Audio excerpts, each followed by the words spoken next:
إن الحمد لله نحمده ونستعينه ونستغفره ونعوذ بالله من شرور أنفسنا ومن سيئات أعمالنا من يهده الله فلا مضل له ومن يضلله فلا هادي له وأشهد أن لا إله إلا الله وحده لا شريك له وأشهد أن محمدا عبده ورسوله أرسله بالحق بشيرا ونذيرا أعوذ بالله السميع العليم من همزه ونفخه ونفسه بسم الله الرحمن الرحيم يا أيها الذين آمنوا اتقوا الله حق تقاته ولا تموتن إلا وأنتم مسلمون يا أيها الناس اتقوا ربكم الذي خلقكم من نفس واحدة وخلق منها زوجها وبث منهما رجالا كثيرا ونساء واتقوا الله الذي تساءلون به والأرحام إن الله كان عليكم رقيبا يا أيها الذين آمنوا اتقوا الله وقولوا قولا سديدا يصلح لكم أعمالكم ويغفر لكم ذنوبكم ومن يطع الله ورسوله فقد فاز فوزا عظيما أما بعد فإن خير الحديث كتاب الله وخير الهدي هدي محمد صلى الله عليه وسلم وشر الأمور محدثاتها وكل محدثة بدعة وكل بدعة ضلالة وكل ضلالة في النار أعوذ بالله السميع العليم من الشيطان الرجيم بسم الله الرحمن الرحيم يوم نقول لجهنم هل امتلأت وتقول هل من مزيد وأزلفت الجنة للمتقين غير بعيد هذا ما توعدون لكل أواب حفيظ من خشي الرحمن بالغيب وجاء بقلب منيب ادخلوها بسلام ذلك يوم الخلود لهم ما يشاءون فيها ولدينا مزيد وقال الله تعالى وكلوا واشربوا ولا تسرفوا إن الله لا يحب المسرفين. محترم بزرگان دین اور میرے عزیز نوجوان ساتھیوں دوستوں، پردے میں بڑی خواتین اسلام، تمام قسم کی مدح و ثنا بڑائی کبریائی اس اکیلے اللہ وحدہ لا شریک لہ کے لیے لائق و زیبا ہے، جس نے ساری کائنات کو اکیلے تن تنہا پیدا کیا. وہی اللہ تمام جہانوں کا پروردگار ہے، پالنہار ہے، اور اس اللہ رب العالمین کا ہم جتنا بھی شکر بجا لائیں بہت کم ہے. اس اللہ کی بہت بڑی نعمت یہ کہ ہم سب کو مسلمان بنایا اور اسلام کی تعلیمات سے مالا مال کیا، اور وقتاً فوقتاً ہمیں دین کی تربیت عطا فرمایا کہ 5 ٹائم اذان دے کر نماز کی طرف بلوانا، اور جمعہ کے خطبے ہونا، صبح شام کے دروس ہونا، مسجدوں کی طرف چل کے آنے سے جو ثواب ہے، جو اجر ہے، اس اجر کو بتلانا، یہ ساری چیزیں اللہ رب العالمین کی طرف سے ہمارے لیے بہت بڑی رہنمائی ہے. اللہ تعالیٰ کا بہت بڑا کرم اور اس کا فضل ہے. یہ سب باتیں اللہ تعالیٰ نے ہم سب کو عطا کیا، اس بات پر ہم شکر ادا کرنا چاہیے. اور پیارے نبی جناب محمد رسول اللہ صلی اللہ علیہ وسلم کو اللہ تعالیٰ نے مبعوث کیا، یہ بھی ایک بہت بڑا اللہ کا انعام ہے کہ ہماری رہنمائی اور رہبری کرے اور ہم کس طرح سے زندگی گزاریں وہ بتائے. اللہ کے نبی صلی اللہ علیہ وسلم کی زندگی کو آئیڈیل اور نمونہ بنایا. ہم اللہ کے نبی صلی اللہ علیہ وسلم کے حق میں دعا کرتے ہیں اللہ تعالیٰ اربا کروڑا درود و سلام اللہ کے نبی صلی اللہ علیہ وسلم کے اوپر نزول کرتا رہے، آمین. اور اہل بیت، صحابہ اکرام، تابعین، تبع تابعین تمام کے حق میں ہم دعا کرتے ہیں اللہ تعالیٰ ان سب کی مغفرت عطا فرمائے اور ان کے قبروں کو جنت کا باغیچہ بنائے، آمین یا رب العالمین. میرے دینی بھائیو، آج جو باتیں ہم سنیں گے یہ بہت ہی اہم ہے. یہ جو عنوان میں چنا ہوں اس لیے کہ بھائی ابھی جو قریب میں ہمارے کو رمضان بالکل 1 مہینے کا بیچ میں 1 مہینے کی دیوار ہمارے بیچ میں ہے. جیسے یہ مہینہ گزر گیا رمضان ہمیں نظر آ جائے گا. تو رمضان کی تیاری ہم کریں. رمضان کی تیاری میں بہت بڑا حصہ یہ بھی ہے کہ ہم اپنے جسمانی تربیت یعنی اپنے جسم کو سنواریں، اپنے جسم کو بنائیں. اسلام میں انسانی جسم کو بنانے کی کیا تعلیم دی جاتی ہے اور کیا تربیت ہے وہ آج ہم سنیں. ہر ہمیشہ نماز، آخرت، زندگی، جنت، جہنم یہ ہمیں سنتے. زندگی کی حقیقت، یہ سب بھی باتیں۔ بہت سارے لوگوں کو یہ شکایت بھی ہوتی ہے کہ خالی یہی آخرت آخرت آخرت، موت کے بعد بھائی اپنے بدن کے بارے میں بھی کیا کچھ ہے اسلام میں؟ تو اس سوال کا جواب یہی ہے کہ اسلام کے اندر ڈھیر سارے تعلیمات بدنی انسانی کے بارے میں بتایا گیا، انسانی بدن کے بارے میں بھی بتایا گیا۔ انسانی بدن یعنی کس طرح سے صحت مند رہتا ہے اور کیسے اسے بحال رکھنا ہے، کیسے اسے اچھا رکھنا ہے، صحت سے رکھنا ہے، اور اسے آگے چل کر بیماریوں سے بچانا ہے۔ ابھی بیمار نہیں ہے تو بیماریوں سے کیسے بچانا ہے، بیمار ہے تو بھی اس کی تربیت اور تعلیم اسلام میں الحمدللہ دیا گیا ہے۔ اسلام میں بہترین انداز سے ہر چیز کا جواب، ہر سوال کا توڑ نچوڑ پیش کیا گیا ہے۔ میرے دینی بھائیو، اللہ کے نبی صلی اللہ علیہ وسلم کی ایک حدیث ہے، المؤمن القوی خیر واحب الی اللہ من المؤمنین الضعیف۔ اللہ کے نبی فرماتے ہیں طاقتور مومن بہتر ہے، طاقتور مومن بہتر ہے اور اللہ کو پسند ہے ضعیف مومن سے، یعنی کمزور مومن سے۔ دیکھو ہمارے نوجوانوں کو یہ دھن سوار ہوتا ہے، یہ دیوانگی سوار ہو کے رہتی ہے کہ ابھی کیا نماز پڑھیں، بعد میں پڑھیں گے، بعد جب سفید ہو جائیں گے تب پڑھیں گے۔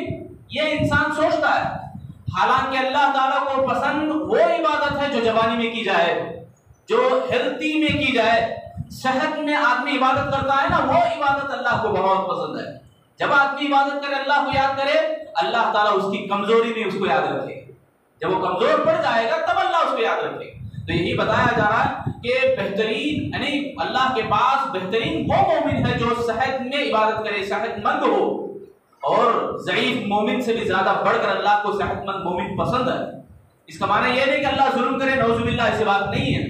کمزوری آنے تک انتظار کرے، کمزوری آئے گی نہیں آئے گی، یعنی بڑھاپا آئے گا نہیں آئے گا، اس کی بھی گارنٹی نہیں ہے، کل کی گارنٹی نہیں ہے، 1 گھنٹے کے بعد کی گارنٹی نہیں ہے ہمارے پاس۔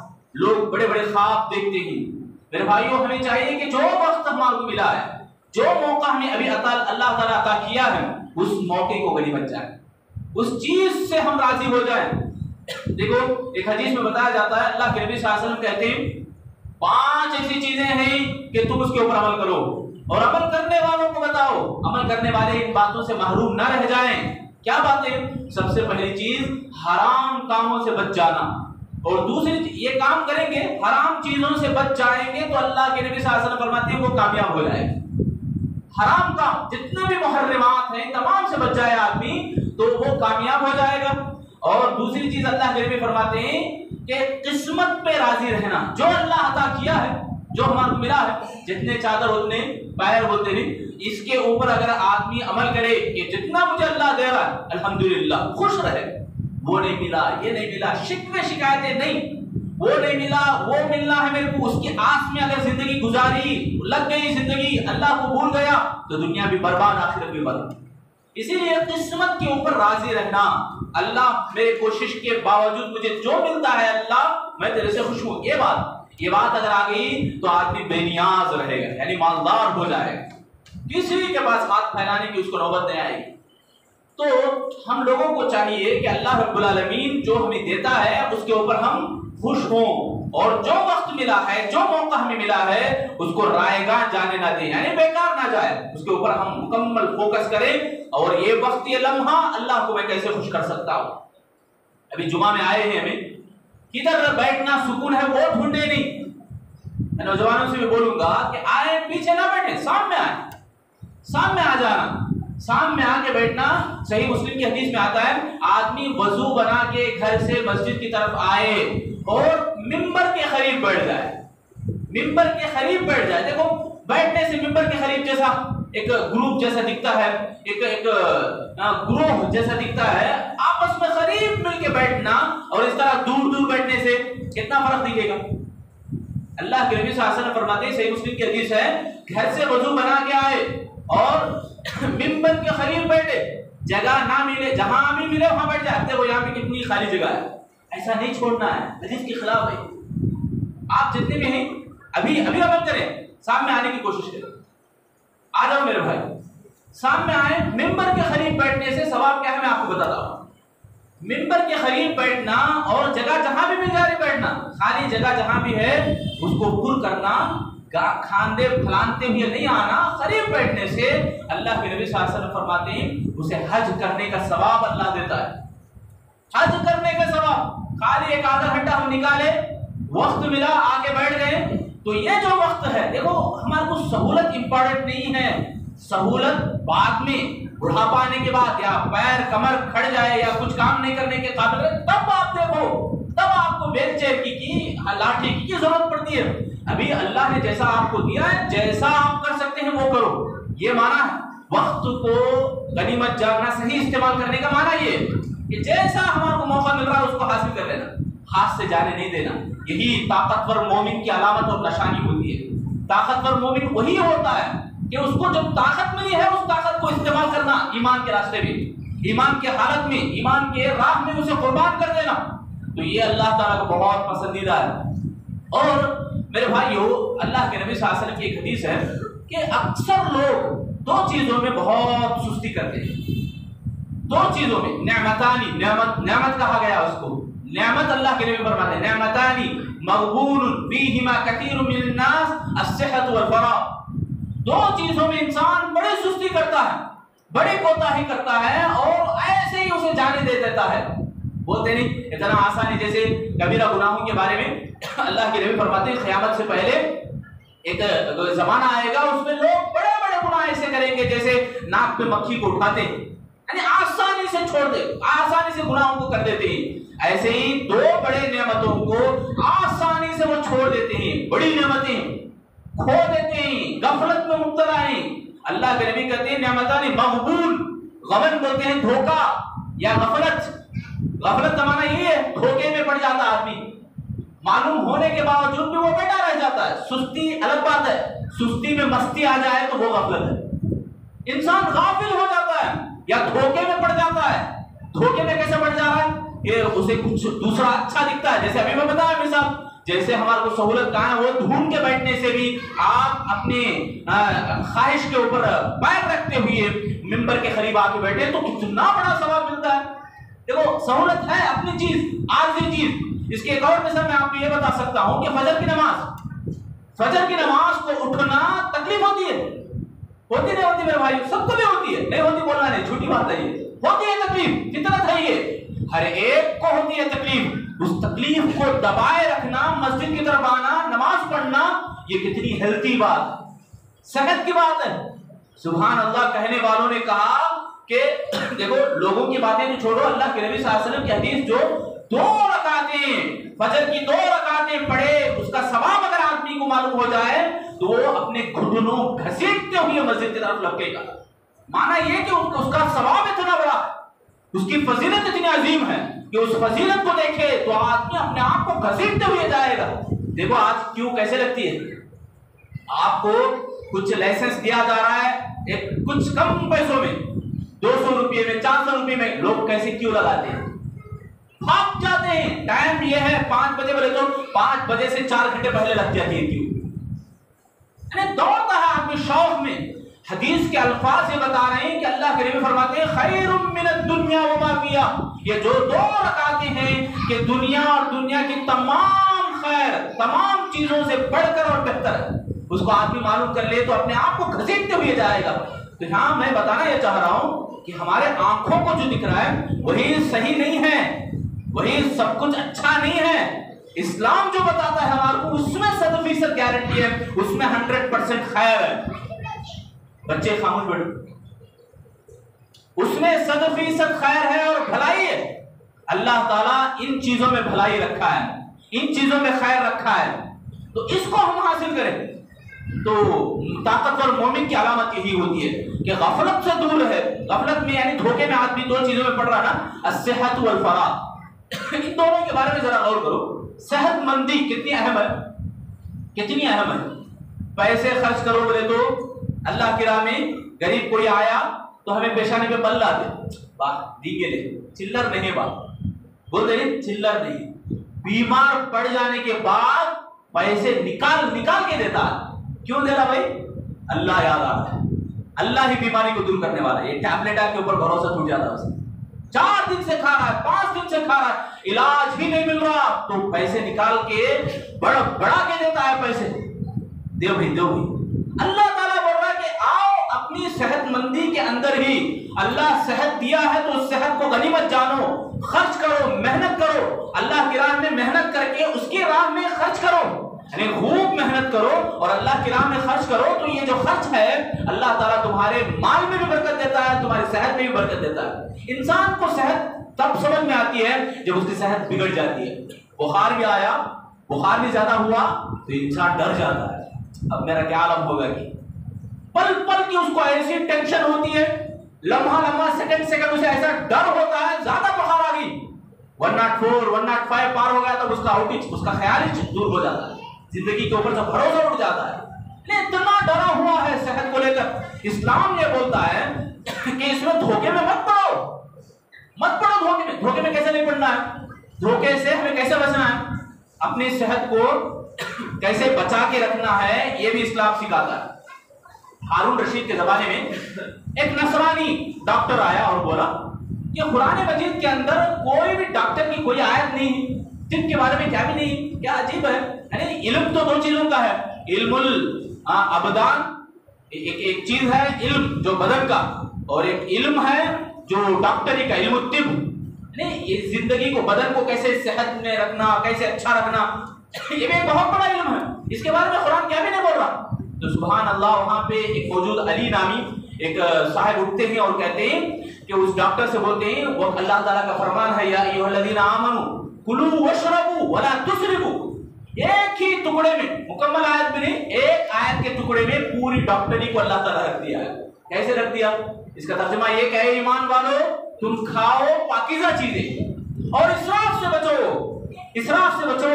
یہ معنی کیا ہے اسراف سے بچنے کا؟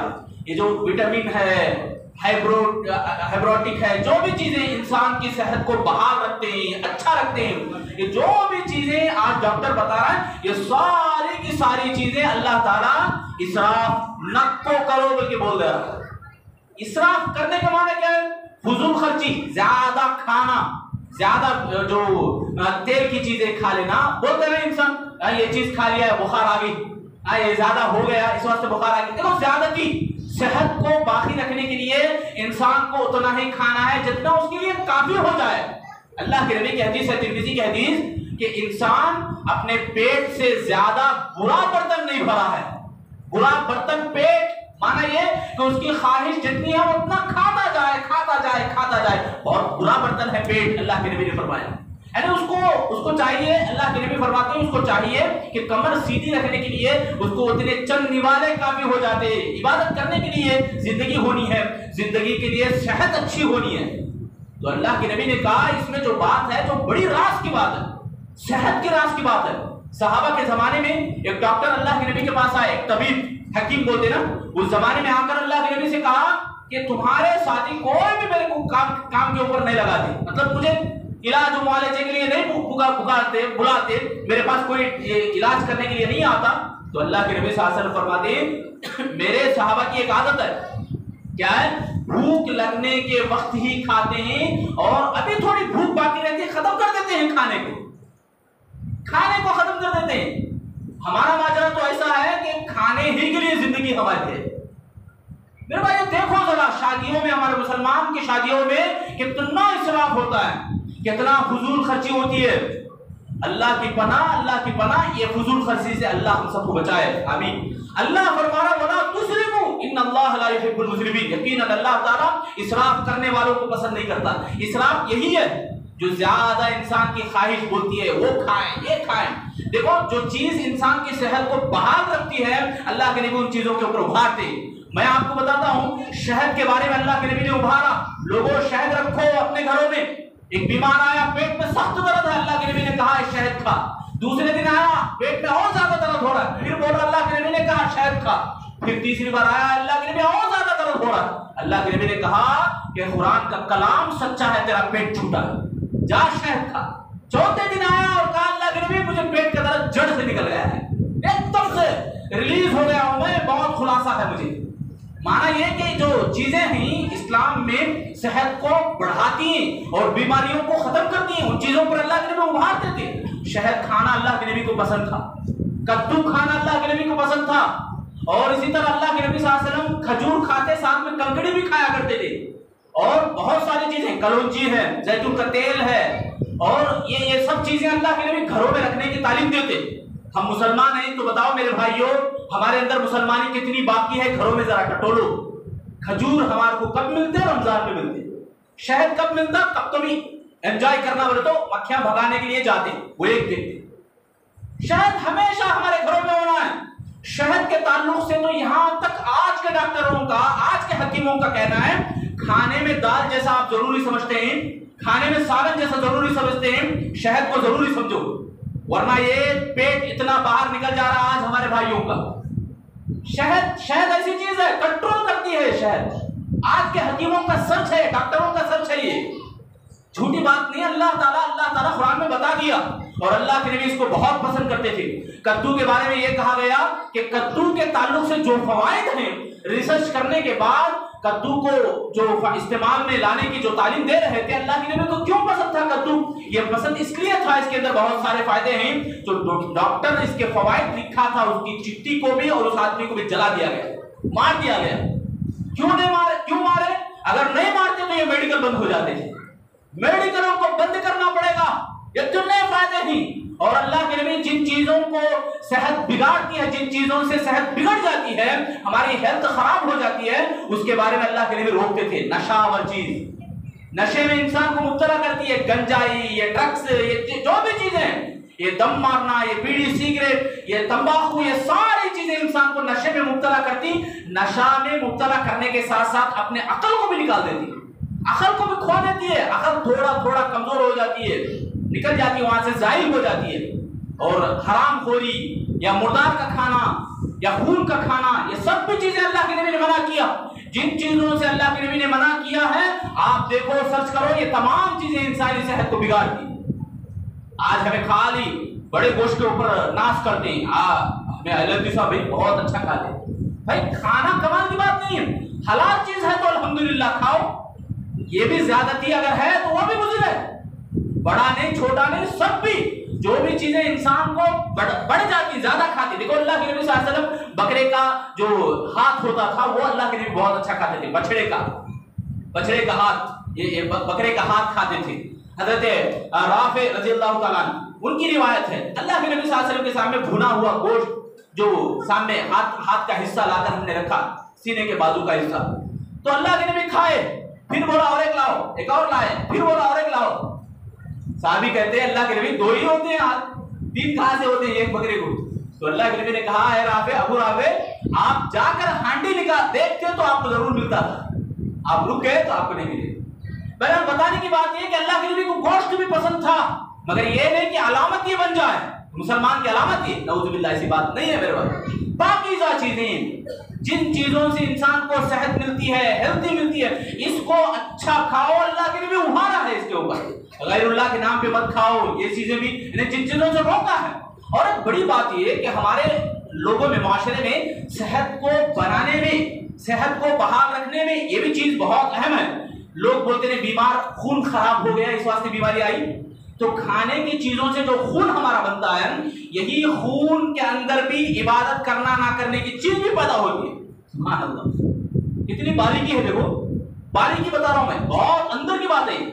ایک مرتبہ اللہ کے نبی صلی اللہ علیہ وسلم رات میں اعتکاف میں بیٹھے تھے، اللہ کے نبی، حفصہ رضی اللہ عنہ آئے، واقعہ معلوم ہے آپ کو، حفصہ رضی اللہ عنہ آئے، گھر کو چھوڑنے کے لیے اللہ کے نبی گئے، راستے میں دو آدمیاں کھڑے تھے وہاں پہ، بلائے اللہ کے نبی، دونوں ادھر آؤ گے، بولے کہ میرے ساتھ میں جو عورت ہے یہ میری بیوی ہے۔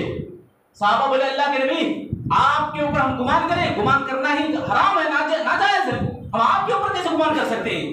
تو اللہ کے نبی صلی اللہ علیہ وسلم نے فرمایا تم گمان نہیں کرتے، تمہارے اندر جو بیٹھا ہے نا شیطان، اس کے اوپر مجھے شک ہے، اس لیے میں تمہیں کو آگاہ کر رہا ہوں، تمہارے دماغوں کو پہلے ہی الرٹ کر رہا ہوں کہ کہیں تم گمان شیطان کے باتوں میں نہ آ جاؤ۔ کیوں؟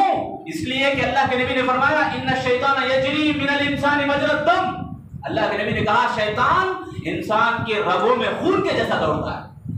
اب دیکھو خون کو آپ پاکیزہ چیزوں کے ساتھ بنائیں گے تو خون ہے شیطان کو لات مارے گا، شیطان کو داخل نہیں کرے گا۔ بات سمجھ رہے ہیں آپ؟ کتنی بڑی باریک بات ہے۔ آج ہمارے چھوٹے چھوٹے بچوں کو کئی کئی بیماریاں آتی، بڑی بڑی بیماریاں، یہ بچے کرکرے کھائے وہ کھائے، نیوز ہم بولنے بیٹھے بیٹھے تو وہاں کا یہاں کا 10 بتاتے یہ بچے کو وہ بیماری، یہ بچے کو یہ بیماری، یہ سب بیماریاں جو کرکرے زیادہ کھانے کی وجہ سے، زیادتی کی وجہ سے ان کا خون بگڑ جاتا ہے، سرکولیٹ جو ہونا ہے وہ بند ہو جاتا ہے، گاڑھا ہو گیا خون، اس کی صحت وہاں سے بگڑ جاتی ہے، رن نہیں ہوتا خون تو بیماریاں پیدا ہو جا رہی۔ میرے بھائیوں، یہ خون کے اندر بھی عبادت کرنے کی تڑپ اسی وقت پیدا ہوتی ہے جب اللہ کے حلال کردہ چیزوں کو آپ کھاؤ۔ آپ حرام کردہ چیزوں کو کھائیں گے تو یہ خون بھی حرام بنے گا، راستے کھول دے گا، شیطان دروازہ کھول کے داخل ہو جائے گا۔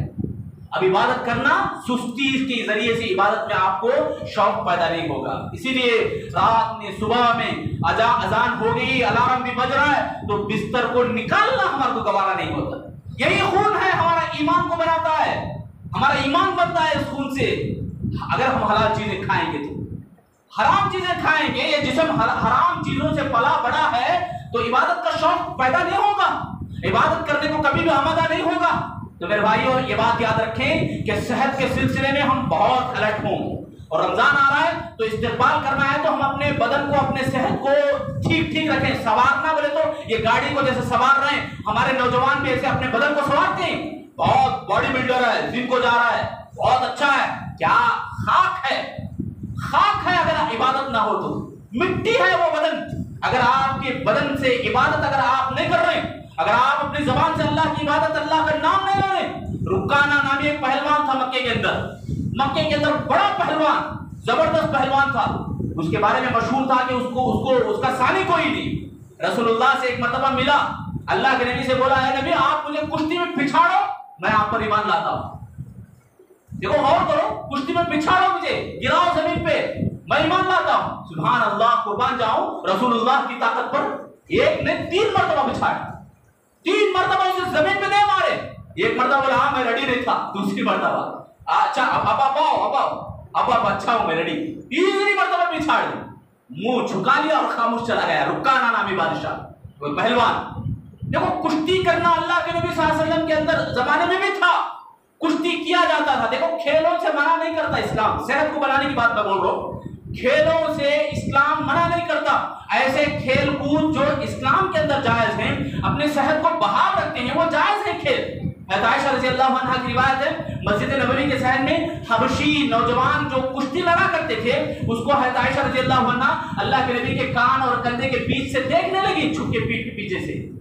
دیکھنا بھی جائز ہے، خواتین یہ سن لیں، مرد حضرات بھی ٹی وی کو سامنے رکھے، ننگے کپڑوں میں آدھا بدن لے کے لڑنے والے کو وہ کشتی، وہ جو چیزیں دیکھتے ہیں، یہاں مرد کی بھی غیرت مر جاتی ہے، عورت کی بھی غیرت مر جاتی ہے، نہ ماں کا ممتا نہ باپ کی شفقت، بچوں بھی ساتھ میں بٹھا کے دیکھتے ہیں۔ یہ بے شرمی کے، بے حیائی کے یہ ڈرامے، اسے بند کرو، یہ اسلام اجازت نہیں دیتا۔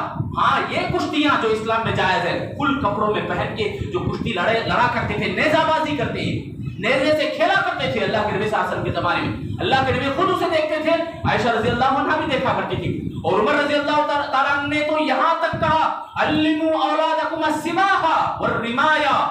اللہ کے نبی نے کہا، حضرت عمر رضی اللہ عنہ نے کہا کہ اللہ کے نبی کے زمانے میں، عبداللہ بن عمر کی یہ حدیث ہے، اللہ کے نبی کے زمانے میں صحابہ کے 2 گروہ ہوا کرتے تھے، ایک گروہ تیار شدہ یعنی نوجوانوں کا، دوسرا گروہ جو تیار نہیں ہے، تو ان کے لیے 5 میل کا دوڑ کا مقابلہ اللہ کے نبی رکھا کرتے تھے رسول اللہ کے زمانے میں۔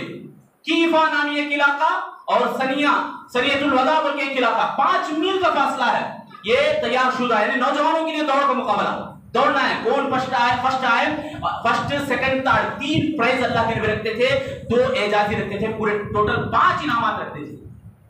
دوڑ کا مقابلہ، ریس، کھیلنا بولے تو ہمارے کو دماغوں میں ایک ڈرامہ کرنے والا یاد آتا ہے، ایکٹنگ کرنے والا یاد آتا ہے، اور نشانہ بازی لگانا، باڑم رکھنا، اس بارے میں تو ہم پکچروں کے دیوانے ہو گئے۔ کوئی ٹی شرٹ پہ لکھ لیتا ہے کسی ہیرو کا نام اور اس کے ساتھ باڑم رکھا رہتا ہے۔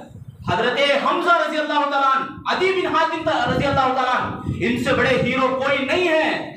جب نشانہ بازی میں، تیر اندازی میں ان کا مقابلہ کوئی نہیں کرتا تھا۔ سبحان اللہ، یہ صحابہ کرام تھے، صحابہ کے زمانے میں یہ ہوا کرتا تھا۔ ہم تاریخ پڑھتے کہاں میرے بھائیوں معلوم کرنے کے لیے؟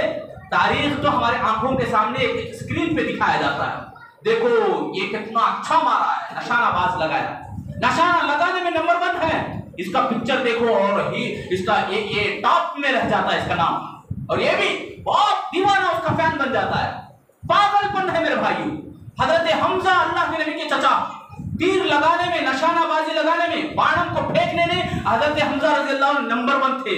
ان کے بعد عدی بن حاتم رضی اللہ تعالیٰ عنہ، اور اسی طرح دوڑ کے مقابلے میں سلمہ بن اقوا رضی اللہ تعالیٰ عنہ، ایک نامی صحابی. ان کا واقعہ دیکھو بڑا دلچسپ ہے. ایک مرتبہ سفر میں جا رہے تھے، ایک انصاری نوجوان کہنے لگا کون ہے جو میرا مقابلہ کرے. ہوتا نا ایسا، کون ہے جو میرا مقابلہ کرے. جو بھی ان سے مقابلہ کرتا تھا ہار جاتا تھا، یہ جیت جاتا تھا نوجوان. جب یہ ذرا فخری الفاظ بول رہا تھا، کوئی مرد نہیں کیا میرے سے مقابلہ کرنے کے لیے، حضرت سلمہ بن اقوا اٹھے، اللہ کے نبی سے اجازت لیا اور آئے، چلو میرے ساتھ، تمہارے ساتھ میں مقابلہ کروں. سفر سے جہاں سے ہے وہاں سے مدینے تک بھاگنا ہے، دوڑ کا مقابلہ. سبحان اللہ، سلمہ بن اقوا اس کو پچھاڑ دیتے ہیں، ہرا دیتے ہیں اور یہ جیت جاتے ہیں. سلمہ بن اقوا رضی اللہ عنہ دوڑ کے مقابلے میں نمبر 1 تھے. دوڑ کے مقابلے میں گنیز بک میں ان کا نام چڑھاؤ، اس کا نام سے ہم ٹی شرٹ بھی بنا لیتے، اس کے نام سے کاپیاں بھی خریدتے، بیگ بھی خریدتے ہمارے نوجوان ساتھی. میرے بھائیوں، بناؤ تو ان صحابہ کی زندگیوں کو بناؤ، ان صحابہ کی زندگیوں کو پڑھو ذرا. اللہ کے نبی بھی دوڑ کا مقابلہ کرتے تھے. تیراکی کرنا، تیرنا پانی میں، یہ بھی رسول اللہ صلی اللہ علیہ وسلم کی تعلیم ہے. حضرت عمر رضی اللہ عنہ نے کہا اپنی اولاد کو سکھاؤ تیراکی. علموا اولادکم السباحہ، سباحہ کا معنی تیراکی، تیرنا سکھانا، سیکھنا. یہ خود بھی بہت بڑی صحت کی علامت ہے، صحت مندی کی بات ہے یہ. تو ہم لوگوں کو چاہیے کہ ان صحت کو بحال رکھنے والی چیزیں ہیں اس کو ہم یاد رکھیں، اس کے اوپر عمل کریں. اور میرے بھائیوں، دوسری چیز ہے انسان جو دھوکے میں پڑ جاتا ہے، خالی وقت کو ضائع کرنا. الفراغ نعمتان مغبون فیہما کثیر من الناس الصحہ والفراغ. فراغ معنی خالی وقت. خالی وقت میں ہم اللہ کو یاد رکھیں گے، بزی ہونے کے بعد بھی اللہ تعالیٰ ہمارے کاموں کو سہولت میں، آسانی میں بدل دے گا. بہرحال اپنی باتوں کو میں سمیٹتے ہوئے کہوں گا کہ جسمانی تربیت اسلام ہمیں بہت زیادہ ابھارتا ہے. جسمانی تربیت کے اوپر اسلامی تعلیمات قرآن اور حدیث میں ڈھیر سارے پڑے ہوئے ہیں. تو ہم سب کو چاہیے کہ ان کے اوپر ہم فوکس کریں اور اس کو معلوم کریں اور اس کے اوپر عمل کرنے کی کوشش کریں. اور زیادہ جو کھیل کود ایسے بھی ہوتے ہیں اسلام سے ہٹاتے ہیں اور فضول ہوتے ہیں، اس سے کوئی فائدہ نہیں ہوتا. ایسے گیمز میں نہ پڑیں، خاص طور سے موبائل کا گیم ہے. موبائل کا گیم لے کے بیٹھ گئے 2 نوجوان ساتھی، ایسا معلوم ہوتا ہے کہ اب یہ لڑ پڑے گی، انہیں ادھر سے اچھل رہا، انہیں ادھر سے اچھل رہا. فون لے کے بیٹھے ہیں، معلوم نہیں کہ گیم فون میں ہو رہا یا سامنے ہو رہا، آمنا سامنے. تو میرے بھائیوں، یہ اسلام سے ہٹانے والی، اللہ کی یاد سے دور کرنے والے اور جسم کو بگاڑنے والے یہ گیموں میں کوئی فائدہ نہیں. آپ کو بہت اچھا معلوم ہے یہ فون کے گیموں کے ذریعے سے انسان بھی قتل ہوئے، ماں باپ کو بھی قتل کیا گیا، گھر کے آدمیوں کو بھی قتل کیا گیا، دیوانہ بھی بن گیا بچہ یا کوئی بھی ہو اس کے اندر مبتلا ہوا، اس میں زیادہ ٹائم سپینڈ کرا. تو یہ بہت زیادہ نقصان کرنے والی چیز ہے. ہاں، جو کھیل کود اسلام کے اندر جائز ہیں، جیسے چھوٹے بچوں کے لیے، نوجوانوں کے لیے دوڑ کا مقابلہ یا تیر اندازی، گھوڑ سواری بھی اسلام کے اندر سبحان اللہ بہت اچھے انداز سے اس کے اوپر بھی اللہ کے نبی مقابلہ کراتے تھے. اس میں بھی ریس رکھا کرتے تھے اللہ کے نبی، ایک لمٹ، ایک حد تک. ایسا نہیں کہ حد پار ہو جائیں. صحابہ کے بارے میں حضرت بلال بن سعد رضی اللہ عنہ کہتے ہیں صحابہ اکرام 2 گروہوں میں بھاگتے تھے، بیچ میں ہنسی مذاق بھی کرتے تھے. آج کیا ہو رہا ہے؟ کمپٹیشن، میں جیتنا، تو ہارنا، تو بیچ میں مر جانا، یہ بھی سوچتا ہے. یہ غلط بات ہے. نقصان پہنچانا کھیل گیم نہیں ہے. گیم یہ ہے کہ آدمی ہنسی مذاق اور اپنے آپ کو انرجی کے لیے، صحت کے لیے آدمی اپنائے رکھے. تو لہذا اپنی باتوں کو میں ختم کروں گا. اللہ رب العالمین سے میں دعا کرتا ہوں الہ العالمین ہم تمام لوگوں کو صحت اور تندرستی کو غنیمت جاننے اور اس کے اندر ہی اچھے سے اچھے عبادات کو انجام دینے کی اللہ سے توفیق عطا فرمائے. الہ العالمین ہم تمام لوگ تیرے گھر میں بیٹھے ہیں، تجھ سے دعائیں کرتے ہیں، اللہ ہماری دعاؤں کو قبول فرما. اے اللہ ہم تمام لوگوں کو آنے والے رمضان کی تیاری کرنے کی توفیق عطا فرما، رمضان کا استقبال کرنے کی توفیق عطا فرما. اے اللہ ہمیں ابھی جو زندگی دے رکھی ہے اسی طرح 10 20 رمضانوں میں اے اللہ ہم سب کو زندگی عطا فرما. اے اللہ ہم سب کی عمروں میں برکت عطا فرما، صحت کو غنیمت جانتے ہوئے عبادتوں کو انجام دیتے ہوئے. اے اللہ ہم تمام لوگوں کو آپس میں ایک دوسرے کے ساتھ محبت کے ساتھ رہنے کی توفیق عطا فرما، آپس میں اتحاد کی توفیق ہم سب کو عطا فرما. اے اللہ ہم تمام کی پریشانیوں کو، دکھ دردوں کو دور فرما. اے اللہ جو بھی بیماری سے دوچار ہیں، بیماری سے لڑ رہے ہیں، اللہ بیماروں کو شفا عاجلہ عطا فرما. جلد سے جلد شفا عطا فرما۔ اے اللہ ہمارے والدین کے اوپر رحم کرم کا معاملہ فرما، جن کے بھی والدین باحیات ہیں اللہ ان کی عمروں میں برکت دے اسلام اور توحید کے ساتھ۔ اے اللہ جن کے بھی والدین وفات پا چکے ہیں اللہ ان کی قبروں کو کشادہ فرما، ان کی قبروں کو جنت کا باغیچہ بنا۔ اے اللہ ہم تمام کو موت کے بعد کی تیاری کرنے کی توفیق عطا فرما، جو بھی ایمان کی حالت میں وفات پائے ہیں اللہ سب کی مغفرت عطا فرما، ہم سب کو ان کے حق میں دعائیں کرنے کی توفیق عطا فرما، قبر میں جانے سے پہلے قبر کی تیاری کرنے کی توفیق دے، اور صحیح معنوں میں سچے اسلام کو ایمان کو اپنانے کی اللہ ہم سب کو توفیق دے۔ جب تک زندہ رکھ ایمان کی حالت میں زندہ رکھ، جب موت دے تو اے اللہ ہمارے زبانوں پر کلمہ طیبہ جاری فرما۔ آمین یا رب العالمین۔ بارک اللہ لنا و لکم فی القرآن المجید ونفعنا بہ وإياكم إنه تعالى